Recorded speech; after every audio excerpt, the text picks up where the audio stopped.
반갑습니다. 제가 일주일 동안 많이 아팠습니다. 신간도서 원고 교정도 봐야 하고 회사 이사 준비와 인테리어 공사 감독도 해야 하고 무엇보다 바이블 에센스 강의 준비를 해야 하는 등 할 일이 산더미 같이 많은데 아파서 아무것도 못하니까 마음이 무척 힘들었습니다. 주변에서는 저보고 아픈데 뭘 자꾸 하려느냐, 넘어진 김에 쉬어간다고 이참에 바이블 에센스를 한 주 좀 쉬면 되지 뭘 자꾸 걱정하느냐는 말씀을 많이 했지만은 저는 솔직히 그 말이 전혀 귀에 들어오지 않았습니다. 사실 제가 바이블 에센스를 한 주 쉰다고 해서 저한테 뭐라고 핀잔을 줄 사람은 한 명도 없습니다. 그렇지만 저는 최소한 43강만큼은 절대로 휴강을 하고 싶지 않았습니다. 그 이유는 오늘 촬영하는 43강이 오픈되는 주간이 2023년 4월 첫째 주, 그러니까 2023년도 고난주간인데요. 이번 43강의 주제가 고난주간과 정확히 일치하는 내용이기 때문입니다. 이는 제가 애초에 정교하게 기획하고 설계해서 딱 그렇게 맞춘 것은 아니고요. 바이블 에센스를 진행하다 보니까 자연스럽게 그렇게 연결이 되었습니다.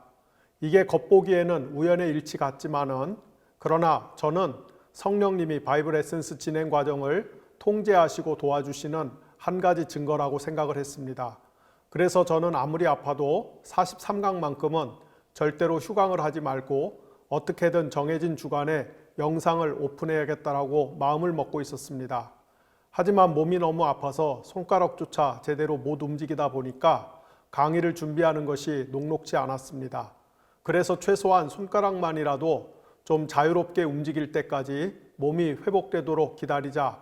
왜냐하면 손가락이 움직여야만 글씨도 쓰고 타이핑도 하면서 강의를 준비할 수 있지 않겠습니까? 그러다 보니 평소보다 이틀 늦게 강의를 촬영하게 되었고 43강 영상도 이틀 늦게 오픈할 수밖에 없게 되었습니다. 이것이 43강 영상 오픈이 평소보다 늦어진 이유입니다.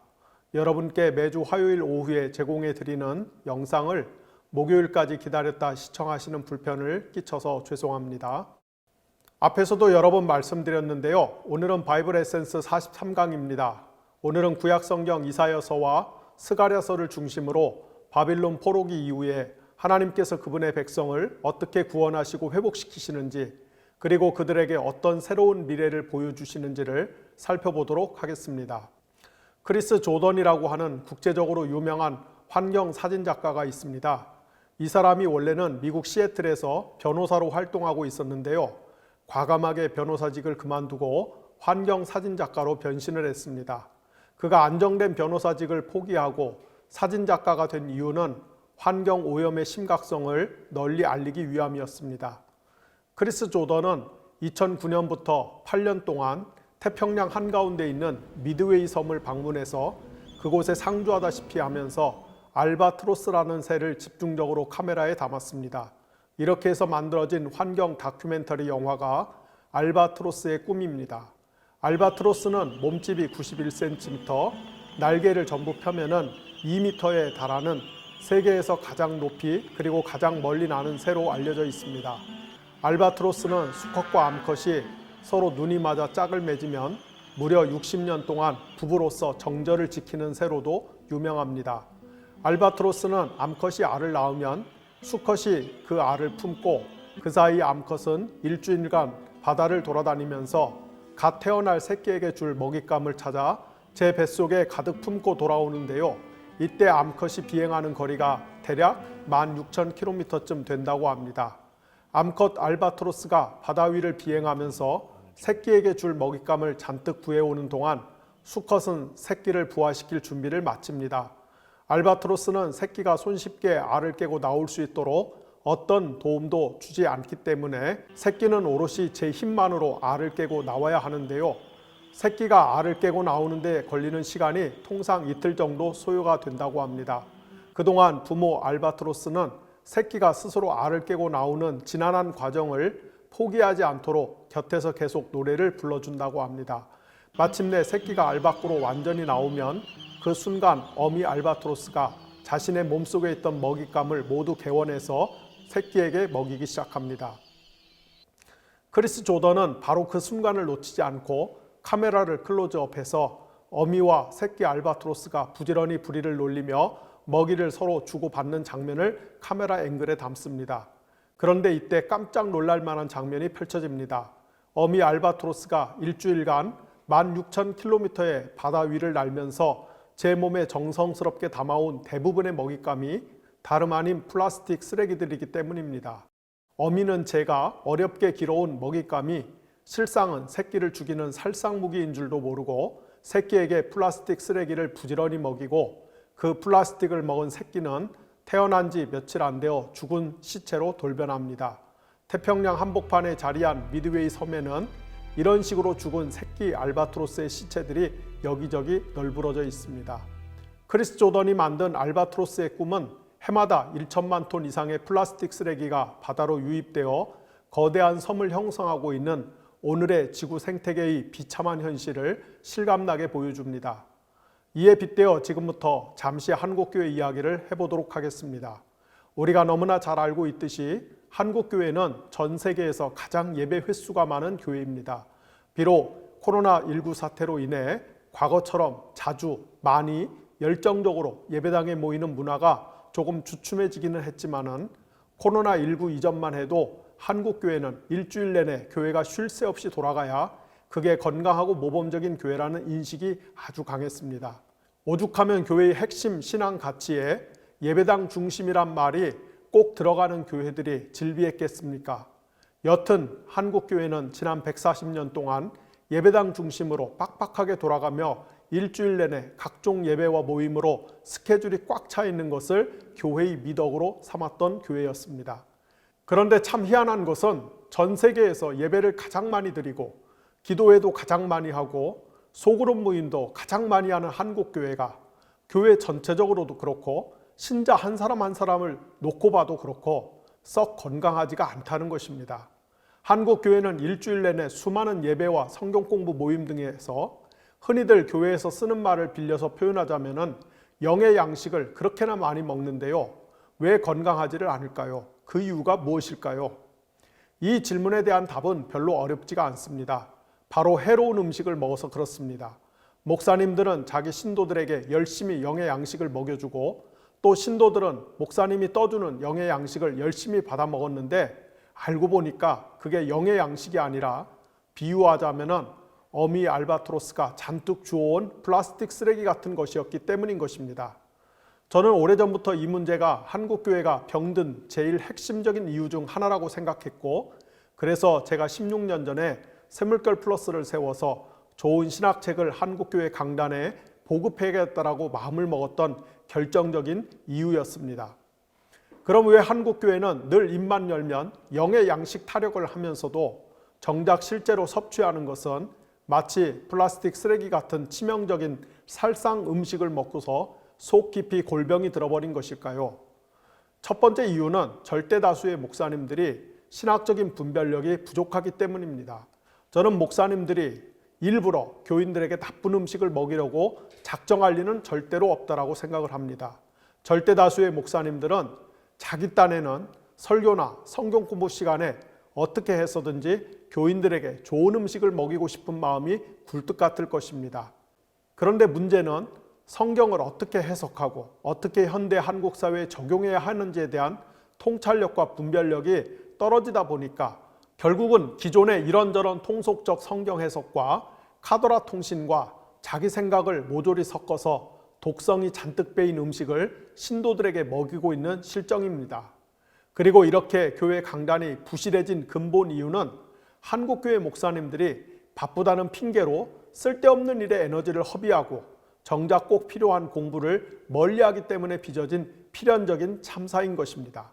따라서 절대로 신학교회에 가서는 안 될 사람들이 이것저것 다 해봐도 안 되니까 마지막 선택지로 신학교에 간 다음에 신학교에 가서도 겸손히 그리고 치열하게 공부할 생각은 안 하고 겉멋만 잔뜩 들어서 어깨에 뽕 넣고 거들먹거리며 길거리 약장수처럼 싸구려 가짜 복음 장사를 해온 통에 빚어진 참사입니다. 한국교회가 입만 열면은 영의 양식 운운하면서도 실제로는 신도들에게 플라스틱 쓰레기 같은 독약을 먹이고 있는 두 번째 이유는 그렇게 해야만이 목사 자신에게 이득이 된다라고 확신하고서 복음을 갖고 장사를 하거나 장난을 치는, 한마디로 예수를 팔아서 제 입속을 챙기기 위해 목회를 이용하는 사악한 목사들이 있기 때문입니다. 이들은 성경 말씀을 비틀고 뒤집어 독성이 가득한 음식으로 만들어 먹임으로써 병든 신자들을 양산해 놔야만이 신자들이 목사 자신에게 고분고분하고 접대도 잘하고 맹종도 할 수 있다라고 믿고 설교를 빙자해서 신자들을 상대로 영적 가스라이팅을 능수능란하게 하는 아주 나쁜 사람들입니다. 그런데 여기서 첫 번째 부류가 되었든 간에 또는 두 번째 부류가 되었든 간에, 그리고 실제로 우리의 교회 현장에서는 이 두 부류가 복잡하고 교묘하게 얽혀있는 경우가 대다수지만은 어쨌든 간에 교인들에게 나쁜 음식을 먹여서 결국 병든 신자를 만드는 데 일조하는 목사들일수록 한 가지 뚜렷한 공통점이 있는데요. 바로 예배당 중심주의를 지나치리만큼 강조한다는 것입니다. 사실 한국교회 상당수 목사들은 자기 교인이 일주일 내내 혹은 일주일에 여러 날을 예배당 언저리에서 머물거나 왔다 갔다 해야만 마음이 흡족하고 편합니다. 자기 교인이 예배당에 얼마나 머무느냐로 그 사람의 신앙 수준을 판단하거나 더 나아가 신자들이 예배당을 중심으로 살아가게 함으로써 목사 자신의 종교 사업에 무한 동원되는 소비자 내지 판촉 보조 인력으로 둔갑시키는 것입니다. 그런데 교인들이 예배당에 머무는 시간과 강도에 비례해서 그들이 실제로 살아가야 하는 세상 한복판에서는 건전한 시민으로서의 경쟁력이 엄청나게 떨어진다는 것을 직시해야만 하겠습니다.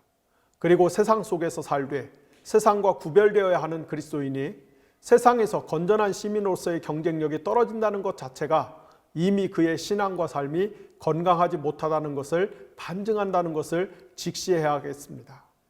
이게 무슨 말인지 제가 아주 최근에 있었던 두 가지 사례를 소개해 보겠습니다. 먼저 저희 직원이 겪은 일을 소개하겠습니다. 저희 회사 직원 한 사람이 옷을 수선할 일이 있어서 회사 인근에 있는 아현시장 내의 옷 수선 가게를 찾았습니다. 그곳에는 저도 늘 애용하는 벽에 성경 말씀과 십자가를 걸어놓고 장사를 하는 집이 있는데요. 그런데 우리 직원이 옷의 특정 부위를 사장님께 고쳐달라고 하자 그걸 수선하려면 품은 많이 드는 반면 돈은 안 된다며 매몰차게 거절하더라는 것입니다. 그냥 못한다고 죄송하다면 될 것을 쌀쌀맞게 거절하더라는 것입니다. 그래서 할 수 없이 바로 옆에 있는 다른 수선집에 들어갔더니 그 집은 정반대로 벽에 부적을 다닥다닥 붙여놨더랍니다. 그런데 사장님이 참 싹싹하고 친절하더랍니다. 그리고 우리 직원이 예상했던 것보다 훨씬 더 맵신하게 옷을 고쳐 주었답니다. 저는 우리 직원에게 그 이야기를 전해 들으면서 이런 질문을 혼자 던져봤습니다. 왜 우리 한국 기독교는 일상의 삶에만 들어가면 이토록 취약한 것일까? 대체 우리가 교회에서 가르치는 복음은 왜 신자들로 하여금 일상의 삶에서 최선을 다하지 못하게 하는 것일까? 이번에는 제가 겪은 일을 하나 말씀을 드려보겠습니다. 요즘 저희 회사가 이사를 앞두고 새로 옮겨갈 건물 인테리어 공사를 한창 하고 있습니다. 감사하게도 하나님께서 좋은 건물주를 만나게 해주셨습니다. 저희가 옮겨갈 곳은 오래된 건물을 최근에 리모델링한 건물인데요. 건물주께서 제게 말씀하시기를 자신들도 좋은 리모델링 업체를 만나서 별다른 마음고생 없이 공사를 잘했다면서 그 리모델링 회사의 사장님이 같은 그리스도인이다 보니까 공사를 잘 해주셨다고 하셨습니다. 그런데 제가 인테리어 공사를 하다 보니까 이 리모델링 업체에서 전기와 통신 공사를 마구잡이로 해놨다는 것을 알게 되었습니다. 사람의 눈에 안 띄는 곳에는 전기와 통신선을 비합리적으로 대충 우겨놓고 겉만 별 문제 없이 보이게끔 처리를 해놓은 것이었습니다. 그래서 할 수 없이 제가 비용을 들여서 전기와 통신선을 전부 새로 분배하고 새로 깔았습니다. 물론 그 리모델링 업체 입장에서도 공사를 그렇게밖에 하지 못할 어떤 피치 못할 사정이 있었는지는 모르겠습니다. 하지만 자신들이 적당히 공사를 해놓으면 뒤에 실제로 입주하는 사람들이 2중, 3중으로 고생을 하고 추가 비용을 지불할 수밖에 없다는 것을 모르지는 않았을 것입니다. 그저 자기들이 편하자고 뒷사람들의 불편을 비용 절감이란 명목하에 외면한 것이죠. 그리고 저 역시도 어차피 언젠가는 떠날 세입자인데 그냥 대충 해놓고 입주한 상태에서 건물을 사용해도 되긴 됩니다. 하지만 만약 제가 그런 이기적인 선택을 하고 들어간다면 훗날 저희 회사가 떠난 다음에 들어오는 업체는 필경 지금 저처럼 똑같은 어려움을 겪게 될 것입니다. 그래서 제가 비용을 들여서라도 저희뿐 아니라 저희 다음에 들어올 업체들을 위해서까지 전기와 통신선을 전부 새로 구축을 했습니다. 앞서도 말씀드렸듯이 한국 그리스도인들은 예배당을 중심한 신앙생활은 전 세계에서 제일 잘합니다. 하지만 예배당 문을 나선 다음에 일상의 영역으로 들어오는 순간부터는 건전한 시민으로서의 경쟁력이 현저히 떨어집니다. 즉 함께 더불어 살아가는 공동체 안에서 실력이나 태도 그리고 성품의 약점이 많다는 지적을 수없이 받고 있습니다. 저는 이런 부분을 극복해내고 개선하지 않으면 우리 한국교회는 정말 미래가 없다라고 생각을 합니다. 따라서 한국의 그리스도인들이 교회의 미래를 염려한다면 당장 본인부터 예배당 중심의 신앙생활에서 벗어나 일상의 삶에서 그리고 공공의 영역에서 어떻게 하면 실력 있고 친절하며 신실한 시민으로서 한국 사회에 기여할 수 있는지를 고민하는 대로 나아가야만 할 것입니다. 서두에서 말씀드린 것처럼 한국의 그리스도인들이 예배당 안에서는 강한데 반해 예배당 밖에서는 힘을 못 쓰는 이유가 평소 설교와 성경 공부 시간에 나쁜 음식을 많이 먹어서 그렇다는 것이 제 지론입니다. 물론 한국교회 강단에서 융단 폭격처럼 쏟아지는 무수한 설교들 중에 음식을 가장한 플라스틱 쓰레기 같은 것만 문제가 있는 것은 아니죠. 성경의 특정 부분만을 반복해서 강조하는 편식도 문제고 이제 막 교회 일원이 된 사람들에게 가르쳐야 할 법한 기초적인 내용을 주구장창 반복하는 이유식 설교도 문제입니다. 이렇게 교회 강단에 나쁜 음식, 편식, 이유식이 범람하다 보니까 그런 설교를 듣는 신자들이 제대로 건강하게 자랄 리가 만무한 것이죠. 한국교회 강단에서 선포되는 설교가 건강하지 못하는 대표적인 증거를 하나 꼽자면은 구약성경 예언서를 본문으로 한 설교를 좀처럼 찾아보기 어렵다는 것을 들 수 있겠습니다. 이건 제가 억지로 지어낸 말이 아니라 팩트입니다. 한국교회에서 예언서 본문을 갖고 진지하게 설교를 전하는 목사님들은 손가락으로 꼽을 정도입니다. 아니, 손에 꼽을 수나 있을지 모르겠습니다. 한국교회는 결단코 예언서 본문으로 설교를 안 합니다. 예언서가 어렵거나 부담스럽다고 생각하기 때문입니다. 특히 사회 정의를 강조하는 본문은 아주 인기가 없습니다. 그 결과 신자들 중에는 심지어 예언서가 성경에 있는지 없는지도 모르는 사람들도 있을 정도입니다. 하지만 교회 강단에서 예언서 본문을 빼놓고 혹은 예언서 본문을 삭제해놓고 설교를 한다는 것은 말이 안 됩니다. 몇 가지 이유를 꼽자면은 첫째, 구약성경 39권 중에 무려 16권이 예언서에 해당합니다. 비율로 따지면 구약의 41% 이상이 예언서입니다. 그런데 어떻게 이 많은 성경을 외면하고 균형 잡힌 설교를 할 수 있단 말입니까? 둘째, 신약의 저자들이 구약 성경을 인용할 경우 상당수가 예언서에서 가져오기 때문입니다. 그만큼 신약 성경 저자들도 구약 예언서를 중요하게 생각했습니다. 셋째, 우리 주 예수님이 공생애를 시작하면서 제일 먼저 읽으신 말씀이 구약 예언서 본문이기 때문입니다. 누가복음 4장에는 예수님이 공생애를 시작할 당시 나사렛에 있는 회당을 방문해서 구약 성경 이사야 61장 1절과 2절 말씀을 읽으셨다는 기록이 나옵니다. 이때 예수님이 이사야서에서 찾아 읽은 말씀은 다음과 같습니다. 주님의 성령이 내게 임하셨습니다. 이는 하나님께서 내게 기름을 부으셔서 가난한 자에게 복음을 전파하게 하려는 것입니다. 포로들에게 자유를 선포하고 못 보는 자들에게 다시 볼 수 있음을 선포하며 억눌린 자들에게 해방을 선포하라고 나를 보내셨습니다. 주님의 은혜의 해를 선포하라고 하셨습니다. 여기 보면은 예수님은 사람의 몸을 입고 이 땅에 오신 자신의 사명이 이사야서 60장 1절과 2절에 나오는 은혜의 해를 선포하는 것으로 이해하고 있음이 분명히 드러납니다. 은혜의 해란 쉽게 말해서 희년입니다. 따라서 예수님은 자신이 온 세상에 희년을 선포하는 자라는 자의식을 갖고 있었음이 확실합니다. 주지하듯이 희년은 50년째가 되는 해에 모든 것이 제자리로 돌아가게끔 하는 법을 말합니다. 뒤틀리고 비뚤어지고 기울어지고 어긋난 모든 사회적 경제적 관계가 희년이 되면은 원상복구됩니다. 따라서 희년은 바꿔 말하면은 정위, 즉 바른 위치를 찾는 것입니다. 여기서 정위, 즉 바른 위치라는 말을 정의, 저스티스로 바꿔도 무방하겠습니다. 정의란 개념 역시 비틀어지고 뒤틀린 것을 바로잡는 것을 의미하기 때문입니다. 성경은 아담과 하와가 에덴 동산에서 하나님의 금령을 어기고 선악과를 따먹었을 때 하나님과 인간, 인간과 인간, 인간과 자연 사이의 정위, 즉 바른 위치가 뒤집어지고 비틀어졌다라고 말합니다. 달리 말하면 우주적 정의가 깨진 것입니다.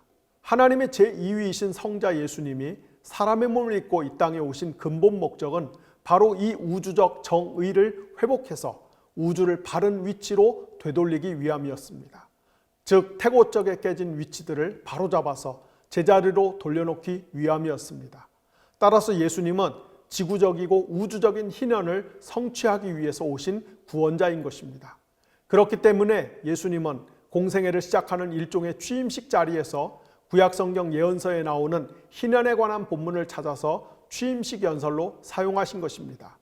우리가 이런 맥락을 이해한다면 기독교 신앙에서 구약성경 예언서가 얼마나 중요한지를 깨닫는 것은 물론이거니와 예수님이 구약 예언의 절정이자 궁극적인 성취라는 사실을 다시금 확신하게 될 것입니다.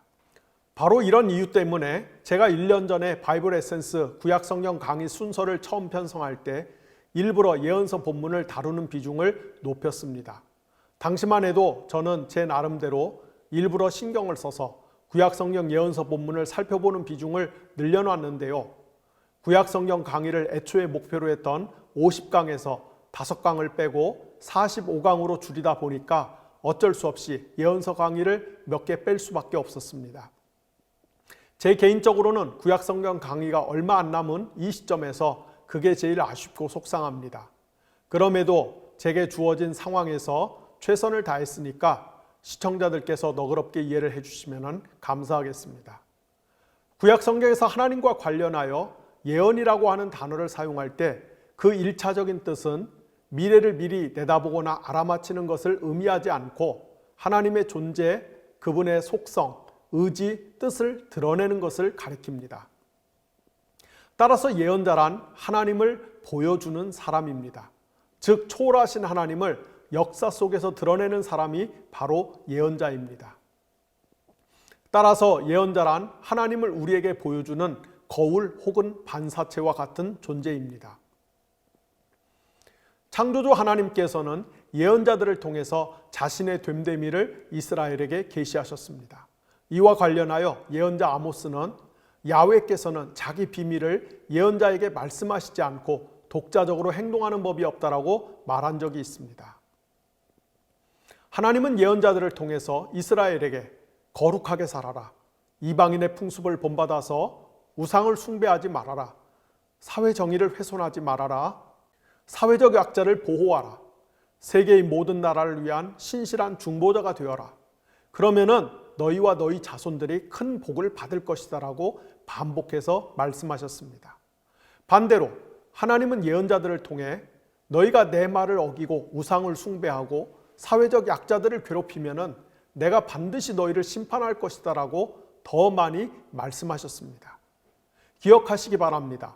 성경에는 하나님이 복을 약속하고 기원해 주시는 말씀보다 심판을 경고하는 말씀이 항상 더 많다는 것을 말입니다. 그런데 하나님의 우려와 경고대로 이스라엘은 하나님께서 예언자들을 통해 드러내신 그분의 속성과 의지에 반하는 행동으로 일관한 결과 결국은 심판을 받아 기원전 722년에 북이스라엘이 아시리아에 586년에 남유다가 바빌로니아에 패망하여 포로로 잡혀갑니다. 졸지에 자유민에서 포로 신세로 전락한 유다 백성들이 당시 느꼈던 당혹감, 참담함, 절망감은 실로 엄청났을 것입니다. 그들은 마치 세계의 종말이 온 것처럼 느꼈을 것입니다. 그들은 자기 자신에게 또한 가족과 이웃을 향해 수없이 이렇게 되물었을 것입니다. 이제 모든 게 다 끝났어. 이제 다 틀렸어. 앞이 전혀 보이지 않아 희망이 없어. 기원전 586년의 유다인들 뿐 아니라 저와 여러분을 위시해서 우리 인간의 가장 현저한 특징은 우리가 손쉽게 절망하는 존재라는 것입니다. 우리는 작은 어려움 앞에서도 자주자주 낙심하고 절망하기를 반복합니다. 여러분이 기차의 기관차와 같다고 하면은 여러분이 끌고 가는 뒤의 열차에는 얼마나 많은, 그리고 얼마나 서로 다른 이름의 절망의 열차들이 있습니까? 우리는 절망의 열차가 되어 그리고 절망이란 이름의 열차를 끌고 인생의 산과 골짜기를 넘고 강과 호수를 건너며 살지 않습니까? 이렇게 피조물의 실존은 절망이란 단어가 숙명처럼 붙어 다닙니다. 그런데도 우리가 그 무수히 많은 절망의 골짜기를 지나면서도 여지껏 잘 살고 있는 것은 하나님께서 우리를 긍휼히 여기셔서 마치 대나무처럼 하나의 절망이 끝나면 매듭을 짓게 하시고 그 다음 절망으로 넘어가면서 결국 우리를 성장 혹은 성숙해 만드시기 때문인 것입니다. 피조물의 특징이 절망하는 삶에 있다면 창조주 하나님은 결코 절망하는 법이 없으십니다. 기억하시기 바랍니다. 우리가 믿고 섬기는 하나님은 어떤 상황에서도 결코 낙심하거나 포기하는 법을 모르시는 분입니다. 그분은 어둠 속에서 빛을 만드시며 죽음 앞에서 생명을 선포하시며 최악 속에서 최선과 최고를 찾아내시는 분입니다. 하나님이 최악의 상황에서도 결코 절망하지 않는 까닭은 그분이 심지가 굳은 분이기 때문입니다. 하나님은 절벽 위에 홀로 수천 년을 서 있는 푸른 소나무처럼 심지가 굳기 때문에 바람 앞에서 갈대처럼 이리저리 휘청거리지 않으십니다. 또한 하나님은 자신이 심지가 굳은 분이기 때문에 심지가 굳은 사람들을 좋아하시며 그런 사람을 적극적으로 돕기 위해 팔을 앞으로 쭉 내미는 분이십니다. 여러분 기억하시기 바랍니다. 심지가 물컹거리거나 흐늘거리는 사람은 심지어 하나님도 못 도와주십니다. 여러분이 하나님의 도움을 힘입어 살고 싶다면 먼저 여러분의 심지를 굳게 하시기 바랍니다. 유다 백성이 바빌론의 포로로 잡혀갔을 때 하나님은 예언자들을 통해서 지속적으로 말씀하셨습니다. 끝이라고 말하지 말아라. 결코 끝이 아니란다. 내가 절대로 안 죽었다. 그러니 절망하지 말아라. 아무래도 이 대목에서 종교개혁가 말틴 루터의 유명한 일화를 말씀드리지 않을 수가 없습니다. 루터가 큰 용기를 내서 종교개혁의 불꽃을 점화시켰는데 막상 개혁의 횃불을 드니까 사방에서 그를 비난하고 증오하며 심지어 죽이려는 시도가 끊이지 않았습니다. 그래서 루터가 크게 낙심해서 집안에 틀어박혀 한숨만 푹푹 쉬고 있었습니다. 그러던 어느 날 루터의 아내가 장례식장에서 입는 상복을 입고 루터 앞에 나타났습니다. 그 모습을 본 루터가 혹시 누가 죽었소라고 물으니까 루터의 부인이 이렇게 대답을 했습니다. 하나님이 돌아가셨습니다. 화들짝 놀란 루터가 그런 망령된 소리랑은 두 번 다시 입에 담지 말라고 자기 부인을 나무랐습니다. 그러자 루터의 아내가 정색을 하고 이렇게 되물었다고 합니다. 하나님이 안 죽었는데 왜 당신이 그렇게 절망하고 있습니까? 그 말에 정신이 번쩍 든 루터가 다시 용기를 내서 종교개혁에 박차를 가했다고 합니다. 여러분 기억하십시오. 하나님이 안 죽으셨습니다. 하나님이 멀쩡히 살아계신데 왜 낙심합니까? 하나님이 유다 백성에게 말씀하십니다. 나 안 죽었다. 그러니 낙심하지 말거라. 내가 너희를 위하여 새 일을 행할 것이다. 내가 너희를 포로 상태에서 회복시킬 것이다. 따라서 절망은커녕 오히려 희망을 갖고 힘을 내어 서로 격려하고 위로하여라. 하나님은 먼저 예언자 이사야를 통해서 당신의 백성들을 위로하십니다. 이사야서는 구약 성경 가운데서 가장 아름답고 웅장한 성경이죠. 이사야서는 총 66장으로 이루어져 마치 성경 66권을 요약하고 대변하는 듯한 인상을 줍니다. 특히 이사야 40장에서 66장까지는 하나님의 백성들이 포로 상태에서 노임받고 새로운 존재로 거듭날 것을 아름답게 그려냅니다. 하나님은 이사야 40장 1절에서 이렇게 말씀하십니다. 너희는 위로하라. 내 백성을 위로하라. 이게 무슨 말인가요? 이 말씀은 지금 하나님이 하늘에서 힘센 천사들을 소집해서 우주적인 회의를 개최하시고 그 자리에 참석한 권능 있는 천사들에게 명령하시는 장면입니다. 이때 하나님이 지상세계의 역사를 관장하는 힘센 천사들에게 유다 백성이 죄값을 다 치렀다. 이제 그만하면은 그들이 받은 형벌이 충분하다. 그들이 죄값을 다 치렀으니 다시 예루살렘으로 돌아갈 것이다. 따라서 너희는 이 사실을 유다 백성에게 알려주어라. 그리하여 그들을 위로하여라. 이렇게 말씀하신 것입니다. 조금 뒤인 이사야 43장 1절에서 6절에 보면은 하나님은 이번에는 유다 백성을 향해서 직접 말씀하십니다. 이스라엘아, 두려워 말라. 놀라지 말라. 내가 너희를 구속하였고 너를 지명하여 불렀나니 너는 내 것이라. 내가 네 자손을 동쪽에서부터 오게 하고 서쪽에서 모을 것이고 북쪽에게 이르기를 내놓아라 말할 것이고 남쪽에게 이르기를 가두지 말라 할 것이다.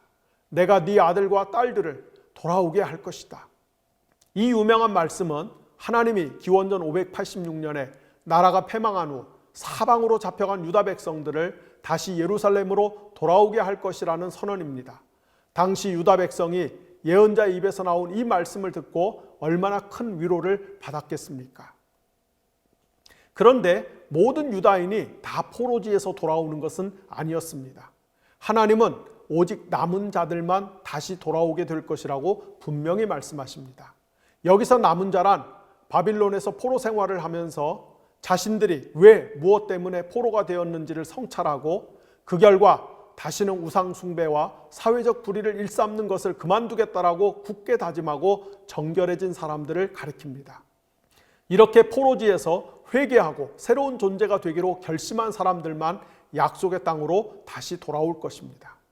그럼 이 남은 자들이 각자 알아서 예루살렘으로 돌아오는가? 당연히 아닙니다. 그들을 포로지에서 안전하게 데리고 오는 존재가 있습니다. 그 사람이 바로 야훼의 종 혹은 여호와의 종입니다. 이사야 42장에서 53장까지는 야훼의 종에 관한 유명한 노래가 4개나 나옵니다. 이 노래에 따르면은 야훼의 종, 곧 하나님의 종은 하나님의 말씀에 절대적으로 순종할 뿐더러 하나님의 말씀을 온전히 잘 배워서 신실하게 전하며 세상의 정의를 베풀고 세우며 하나님의 말씀을 땅끝까지 전하는 자입니다.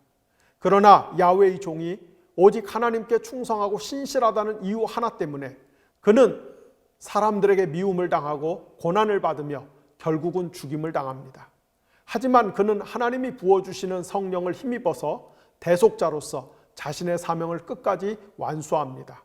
하나님은 마침내 그의 헌신과 수고를 기쁘게 받으시고 그를 신원하셔서 높여주십니다. 이것이 바로 하나님께서 예언자 이사야를 통해 바빌론에서 포로 생활을 하고 있던 자기 백성들에게 알려주신 그들의 주님이신 하나님께서 미래에 행하실 새 일의 내용이었습니다. 이어서 하나님은 예언자 스가랴를 통해 하나님께서 자기 백성을 위해 행하실 새 일의 내용을 알려주셨습니다. 예언자 스가랴는 기원전 539년에 페르시아의 키루스가 바빌론을 정복한 다음 유다 백성에게 고국으로 돌아가도 좋다는 칙령을 내린 덕분에 기원전 537년 무렵 팔레스타인 땅으로 다시 돌아온 남은 자들 중 한 명이었습니다. 즉 스가랴는 오래전 이사야가 하나님의 영에 감동되어 예언했던 대로 다시 예루살렘으로 돌아온 남은 자였습니다. 70년간의 포로 생활을 마치고 기적같이 자유를 얻어 다시 예루살렘으로 돌아온 귀환 자들의 심장은 큰 기대감으로 벌렁벌렁거렸을 것입니다.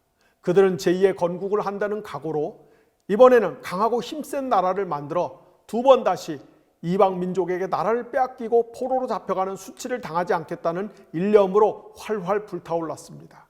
그들은 하나님께서 반드시 그렇게 해주실 것이라고 확신했습니다. 하지만 포로 생활을 마치고 돌아온 예루살렘에서 맞닥뜨린 현실은 정반대였습니다. 포로 생활에서 돌아온 남은 자들 앞에 펼쳐진 현실은 고달프고 서럽기 그지없는 식민지 백성의 삶의 연장이었습니다. 유다 땅은 바빌론에 이어 페르시아의 지배를 받는 속주의 하나에 불과했으며 속주민의 삶은 정치적 경제적인 불안정으로 잠철된 삶 그 이상도 이하도 아니었습니다. 이로 인해 큰 결단을 하고 어렵사리 예루살렘으로 돌아온 사람들 사이에서는 절망, 의심, 서운함, 이기심, 불평등이 팽배해졌습니다. 하나님이 예언자들을 통해서 주셨던 그 희망찬 약속들은 다 어디로 간 것일까요?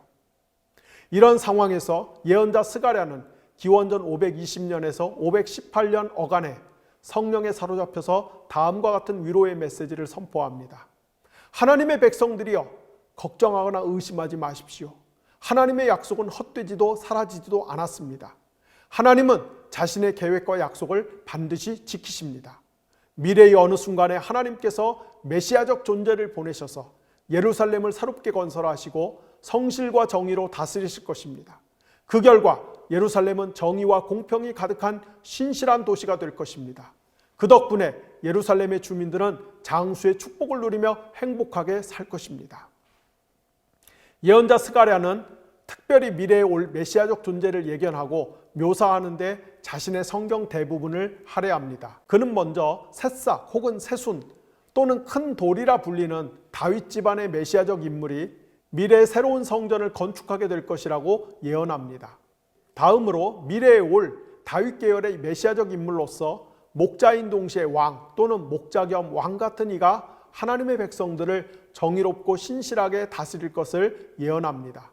이 목자인 동시에 왕 같은 메시아적 존재는 어린 나귀를 타고 다닐 정도로 겸손한 자입니다. 예언자 스가랴의 전망에서 다윗 집안에서 출현할 새싹 혹은 큰 돌 같은 메시아적 존재와 목자, 왕 같은 메시아적 존재는 동일 인물입니다. 그런데 목자, 왕 같은 메시아적 존재가 자기 백성을 정의롭고 신실하게 다스렸음에도 불구하고 백성들이 그를 배신하고 버리며 그 결과 목자 왕이 고난을 받고 결국은 죽임을 당하게 될 것입니다. 하지만 목자 왕이 죽음으로써 결국 새싹 혹은 큰 돌이라 불리는 메시아적 존재가 성전을 건축하게 될 것입니다. 따라서 예언자 스가랴의 비전에 따르면 미래에 올 메시아적 존재의 가장 중요한 사명은 새로운 성전을 건축하는 것입니다. 그렇다면 미래의 메시아적 존재는 어떻게 새로운 성전을 건축할 것일까요? 예언자 스가랴의 메시지에 따르면 그가 백성에게 고난받고 죽임을 당함으로써 새 성전을 건축하게 됩니다.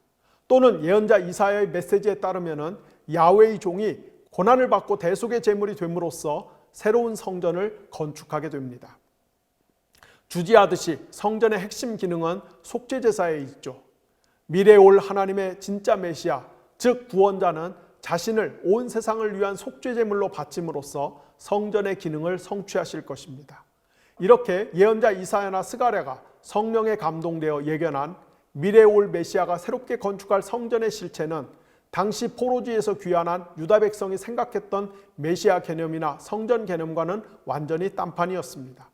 포로지에서 돌아온 유다인들은 자신들이 정치적 군사적으로 강한 나라를 만들고 그 힘을 통해서 예루살렘의 바빌론의 마르두크 신전에 버금가는 웅장한 건물 성전을 새로 짓는 게 목표였겠지만은 하나님께서는 오히려 고난받고 죽임당하는 자신의 종을 속죄제물로 받음으로써 성전의 기능을 완성하시겠다고 천명하신 것입니다. 자, 여기서 우리가 지금까지 공부한 바이블 에센스 1강에서 40강까지 내용을 간단히 정리해 보겠습니다. 제가 바이블 에센스를 시작하면서 첫 번째 강의 시간에 뭐라고 말씀드렸냐면은 하나님께서 온 우주를 하나님의 성전으로 지으셨다라고 말씀을 드렸습니다.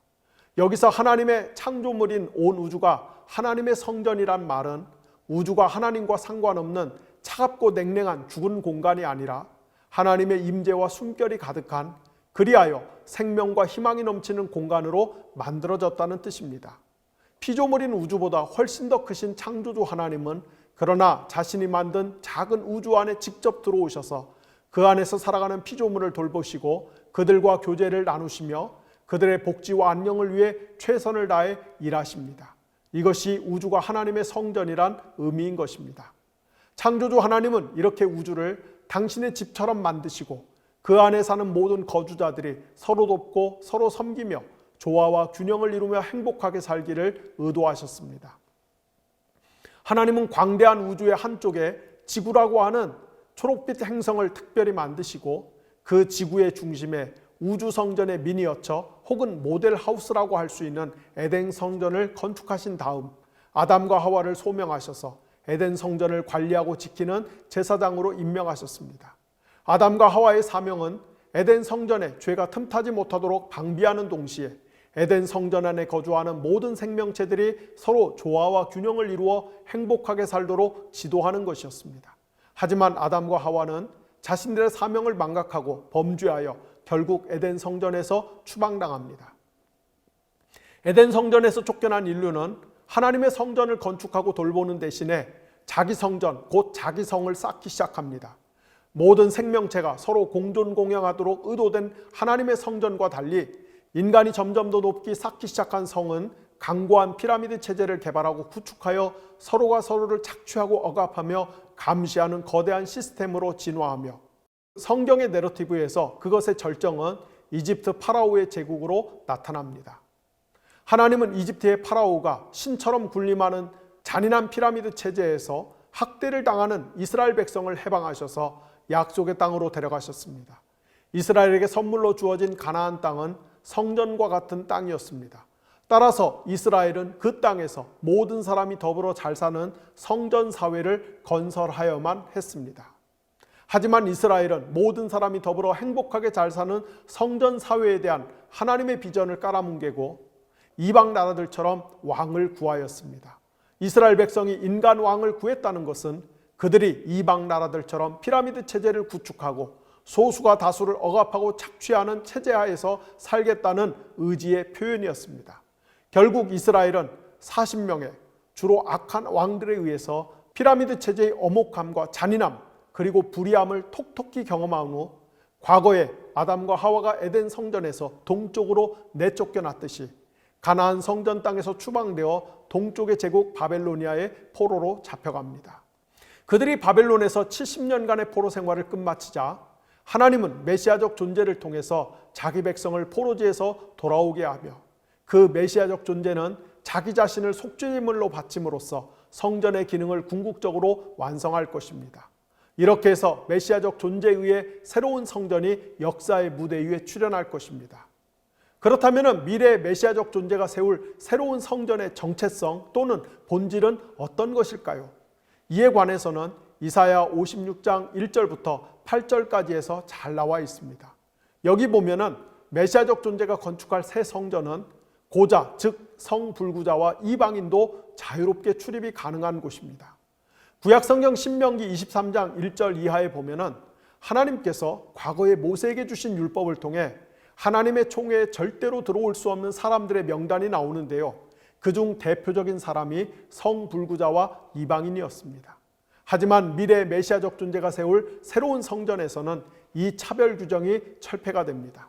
따라서 바빌론의 포로로 잡혀가 강제로 환관 또는 내시가 된 사람들도 다시 하나님의 성전에 들어갈 수 있게 됩니다.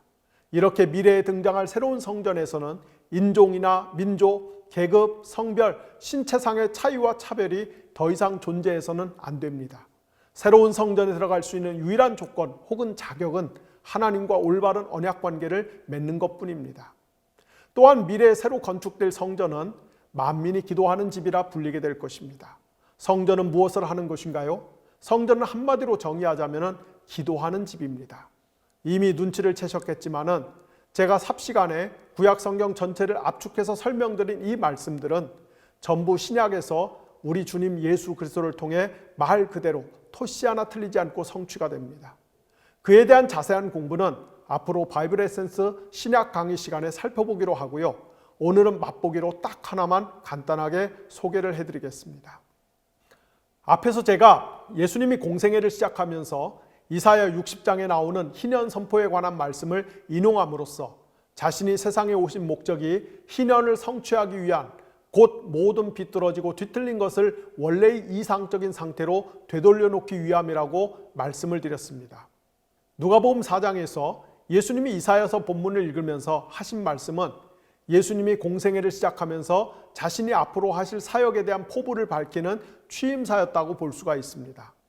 이에 반해서 예수님이 공생애를 시작하기 직전에 요단강에서 세례 요한에게 세례를 받을 때 하늘이 열리고 성령이 흡사 비둘기가 내려오듯이 가볍고 포근하게 강림하셔서 예수님께 전하신 하나님의 말씀, 곧 너는 내가 사랑하는 아들이요 내 기뻐하는 자니라는 말씀은 하나님이 예수님에게 임명장을 수여하신 말씀이라고 할 수가 있습니다. 하나님이 메시아로서 공생애를 시작하려는 예수님께 임명장을 수여하면서 뭐라고 하셨냐면은 너는 내가 사랑하는 아들이다. 그리고 내가 기뻐하는 자다라고 하셨습니다. 여기서 너는 내가 사랑하는 자다란 말씀은 시편 2편 7절에서 가져온 말씀입니다. 그리고 내가 기뻐하는 자다란 말씀은 이사야 42장 1절에서 가져온 말씀입니다. 그러니까 예수님은 시편 2편 7절과 이사야 42장 1절을 성취하는 분으로 하나님께 임명된 분이란 뜻입니다. 시편 2편 7절에 따르면 다윗의 아들, 즉 다윗의 후손은 하나님께 아들로 입양이 되었습니다. 그런데 구약성경 사무엘하 7장에 보면은 다윗이 하나님께 성전을 건축해 드리려고 하자 하나님이 예언자 나단을 통해서 뭐라고 말씀하시냐면은 하나님께 바칠 성전은 다윗이 아니라 다윗의 아들이 건축할 것이라고 하셨습니다. 이 말씀은 1차적으로 솔로몬을 통해 성취가 되었습니다. 하지만 솔로몬이 지은 성전은 바빌론에게 예루살렘이 멸망당할 때 폐허로 돌변했습니다. 따라서 새로운 성전이 건축되어야 합니다. 바로 다윗의 아들, 즉 다윗의 후손이자 하나님의 아들인 자가 하나님께 참 성전을 건축해 드릴 것입니다. 그분이 바로 예수 그리스도이십니다. 그렇다면 다윗의 후손이자 하나님이 기뻐하시는 참 아들인 예수 그리스도는 어떻게 하나님께 새로운 성전을 건축해 드릴까요? 그 답이 바로 이사야 42장 1절을 인용한 말씀에 있습니다. 예수 그리스도는 하나님의 아들인 동시에 하나님이 기뻐하시는 자, 즉 이사야 42장에 나오는 야훼의 고난당하는 종입니다. 이사야 본문에서 야훼의 종이 하나님께 끝까지 신실하였기 때문에 고난을 당하고 결국은 대속의 제물로 바쳐졌듯이 예수님 또한 하나님이 기뻐하시는 자로서 자신을 속죄 제물로 바침으로써 성전의 기능을 완성하실 것입니다. 이렇게 해서 다윗의 후손이자 하나님의 아들이자 하나님이 기뻐하시는 종으로서 예수님이 하나님께 새 성전을 건축해 드립니다. 이것이 바로 신약성경 복음서의 핵심 가르침이며 예수님이 자신을 십자가에서 속죄제물로 바침으로써 새롭게 건축된 성전 하나하나가 바로 저와 여러분인 것입니다. 그리고 우리가 하나님의 성전으로서 일상의 삶에서 삶의 제사를 통해 하나님께 영광을 돌릴 때 그것들이 한데 모여 종말에 하나님이 우주 전체를 성전으로 완성하시는 전조가 될 것입니다. 이런 부분은 앞으로 신약 성경을 공부할 때 하나하나 자세히 말씀드리도록 하겠습니다. 이제 말씀을 마무리 짓도록 하겠습니다. 여러분께서 이 영상을 시청하시는 때가 마침 2023년 고난주간입니다. 우리는 해마다 맞이하는 고난주간을 어떻게 보내야 할까요? 예전에 어느 유명한 탤런트가 뒤늦게 복음을 받아들이고 그리스도인이 된 다음에 성경을 일독하기 시작했는데 신약성경 복음서를 읽다가 예수님이 붙잡히셔서 십자가에 못 박히시는 장면을 접하고 마음이 어찌나 슬픈 나머지 도저히 그냥 있을 수가 없어서 급하게 담배를 찾아서 피우며 간신히 마음을 진정시켰다는 일화가 있습니다. 비슷한 방식으로 그동안 우리는 1년 내내 그리스도의 십자가와 상관없이 살다가 고난주간만 되면은 갑자기 뭔가 엄숙해져야 할 것 같고 슬픈 느낌을 풍겨야 할 것 같은 강박 속에서 신앙생활을 하지는 않았는지요. 우리가 고난주간을 가장 잘 보내는 방법은 예수님이 자신을 속죄제물로 바침으로써 이루고자 하셨던 바로 그 목적, 즉 우리를 하나님의 새로운 성전으로 만들어주신 그 목적에 합당하게 사는 것입니다. 우리가 앞서 이사야 56장 말씀을 통해 살펴본 것처럼 하나님의 고난받는 종이신 예수 그리스도가 세우시는 새 성전에서는 인간 사이의 어떤 차별이나 배제, 혐오가 모두 사라지고 연약한 사람, 아픈 사람, 슬픈 사람, 가난한 사람, 억울한 사람, 한마디로 사회적 약자 혹은 사회의 변두리에 위치한 버려진 사람들이 돌봄을 받습니다. 사도 바울은 이 점을 가리켜서 에베소서 2장 14절에서 예수 그리스도께서는 십자가의 죽음을 통해 유대교 성전에서 남자와 여자, 제사장과 평신도, 유대인과 이방인을 구분하기 위해서 높이 쌓아뒀던 담을 허물어 버리셨다고 선언을 합니다. 따라서 우리가 하나님의 새로운 성전으로 살아간다는 것은 특히 온갖 차별과 혐오와 배제가 만연한 우리 시대에 우리가 세상의 그런 풍조나 구분을 따르지 않고 성경적 가치관에 따라서 다른 사람을 사랑하고 포용하며 공존하는 삶을 지향하는 것을 뜻합니다. 만약 지금처럼 한국의 상당수 교회가 자신과 정치적인 입장이나 이념, 지역, 계층, 성적 지향성 등이 다르다는 이유로 상대를 흡사 사탄의 자식처럼 취급하며 온갖 험한 독설로 공격을 하면서 1년에 한 번씩 돌아오는 고난주간에만 성금요일에 고작 한 끼 금식을 하면서 예수 그리스도의 고난을 기념하고 거기에 동참한다고 하면은 그것은 정말로 하나님을 어린애처럼 우습게 여기고 함부로 취급하는 망령된 행위에 지나지 않을 것입니다. 또한 우리가 고난주간을 올바로 보내는 방법은 우리가 하나님이 새롭게 지어주신 성전으로서 기도하는 집으로 살아가는 것입니다. 사실 우리가 하나님의 새 성전으로서 1년 내내 기도에 힘써야겠지만은 특별히 고난주간에는 더욱 기도에 힘쓰셨으면 좋겠습니다. 우리 주님 예수께서도 십자가에서 처형당하기 직전에 겟세마네 동산에서 흡사 땀이 피처럼 흐르는 것처럼 보일 만큼 그렇게 간절하고 진지하게 기도에 힘쓰지 않으셨습니까? 겟세마네 동산에서 모진 기도를 통해 죽음의 공포와 살고픈 유혹을 모두 이겨내고 우리를 위해 자신을 속죄제물로 내어주신 예수님의 결단과 헌신 덕분에 우리가 그 은혜로 하나님의 새로운 성전으로 존재할 수 있지 않습니까? 그러니 우리도 이번 고난주간에는 내 뜻대로가 아닌 아버지의 뜻대로 하옵소서라고 고백하면서 기도에 힘썼으면 좋겠습니다. 기도하겠습니다. 하나님 아버지, 예수님 고난당하심으로 인하여서 저희를 성전 만들어 주신 것을 감사합니다. 사람들에게 미움받고 배신당하고 버림받고 멸시당하고 죽임당함으로써 저희를 성전 만들어 주신 것을 감사합니다. 이제 저희가 하나님이 세우신 새 성전이 되었으니 성전답게 살 수 있도록 도와주시옵소서. 일상의 삶에서 공적인 영역에서 하나님의 성전답게 살 수 있도록 도와주시옵소서.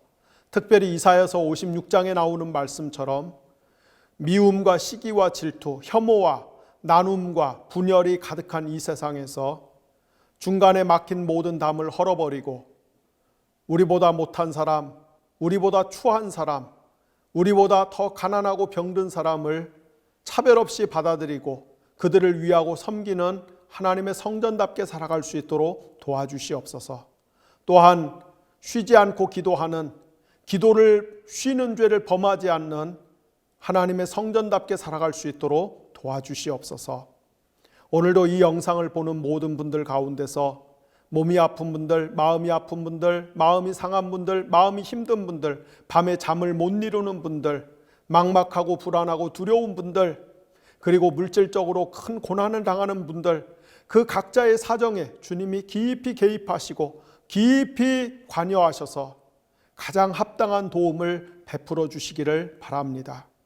우리 한국 사회를 불쌍히 여겨 주시기 원합니다. 한국 교회를 불쌍히 여겨 주시기를 원합니다. 아니, 이 죄인인 우리 자신, 저 자신을 불쌍히 여겨 주시기를 원합니다. 하나님의 긍휼하심이 아니면, 하나님의 은혜가 아니면 우리가 살 수가 없사오니 불쌍히 여겨 주시고 우리가 이대로 망하는 길로 가지 않게 하시고 우리가 이대로 절벽 아래 벼랑 끝으로 떨어지지 않게 하여 주시고 하나님의 생명의 끈을 붙잡아서 생명의 길로 갈 수 있는 그런 지혜와 결단과 용기와 믿음이 우리 한국교회와 한국사회 전체에 팽배해질 수 있도록 성령께서 역사하여 주시옵소서. 부활의 새 아침을 바라봅니다. 고난주간에 주님을 찬양합니다. 십자가에서 못 박혀 죽으신 주님을 찬양합니다. 주님 감사합니다. 그리고 사랑합니다. 예수님의 이름으로 기도를 드렸습니다. 아멘.